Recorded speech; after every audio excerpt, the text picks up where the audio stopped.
আমার সেই গল্পটা এখনো শেষ হয়নি। শোনো, পাহাড়টা আগেই বলেছি ভালোবেসেছিল মেঘকে, আর মেঘ কিভাবে শুকনো খটখটে পাহাড়টাকে বানিয়ে তুলেছিল ২৬ বছরের ছোকরা, সে তো আগেই শুনেছ। সেদিন ছিল পাহাড়টার জন্মদিন। পাহাড় মেঘকে বললে, আজ তুমি লাল শাড়ি পরে আসবে। মেঘ পাহাড়কে বলল, আজ তোমাকে স্নান করিয়ে দেব চন্দন জলে। ভালোবাসলে নারীরা হয়ে যায় নরম নদী, পুরুষেরা জ্বলন্ত কাঠ।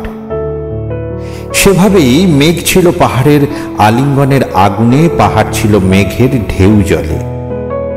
হঠাৎ আকাশ জুড়ে বেজে উঠল ঝড়ের জগঝম্প। ঝাঁকড়া চুল উড়িয়ে ছিনতাইয়ের ভঙ্গিতে ছুটে এলো এক ঝাঁক হাওয়া।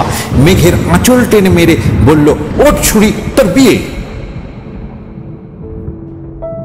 এখনো শেষ হয়নি গল্পটা। বজ্রের সঙ্গে মেঘের বিয়েটা হয়ে গেল ঠিকই, কিন্তু পাহাড়কে সে কোনোদিনই ভুলতে পারল না। বিশ্বাস না হয় চিরে দেখতে পারো পাহাড়টার হাড় পাঁজর, ভেতরে থই থই করছে শত ঝর্ণা আর জল।